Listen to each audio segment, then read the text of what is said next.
بسم اللہ الرحمن الرحیم۔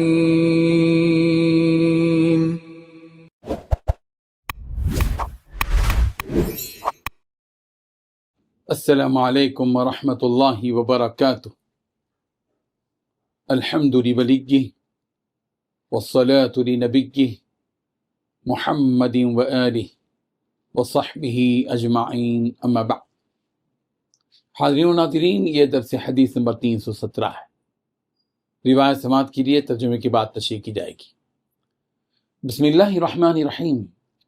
عن سعد بن ابی وقاص رضی اللہ عنہ قال قال رسول اللہ صلی اللہ علیہ وسلم الا اخبرکم بشیء اذا نزل برجل منکم کرب او بلاء من بلايا الدنيا فدعا به فرج الله عنه قيل بلى قال دعاء ذي النون لا إله إلا أنت سبحانك إني كنت من الظالمين۔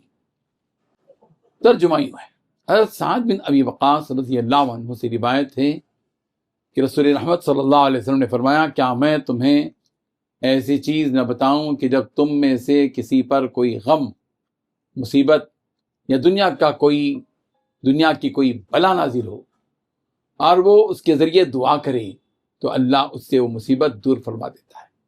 صحابہ کرام نے عرض کیا، ضرور یا رسول اللہ۔ آپ صلی اللہ علیہ وسلم نے فرمایا، یہ ہے ذُنُّون، یعنی حضرت یونس علیہ السلام کی دعا، لا الہ الا انت سبحانک انی کنت من الظالمین۔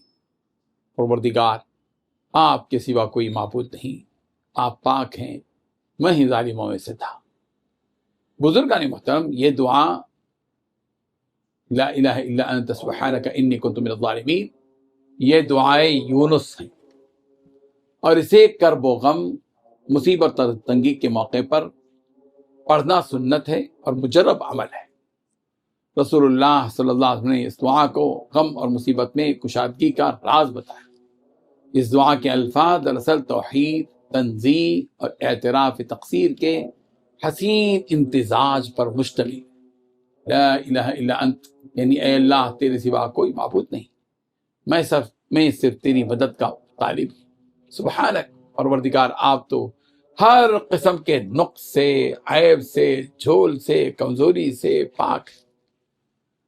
ہر کمی پروردگار مجھ میں ہے، آپ میں نہیں ہے۔ انی کنت من الظالمین، میں اپنے نفس پر ظلم کرنے والا ہوں، اپنے قصور کا اعتراف کرتا ہوں۔ یہ تین جملے توحید کی حقیقت، تسبیح اور توبے کا مکمل خلاصہ ہے۔ رب ذوالجلال ہم سب کو اپنی مصیبتوں، اس دعائے یونس کو پڑھتے رہنے کی توفیق عطا فرمائے، آمین۔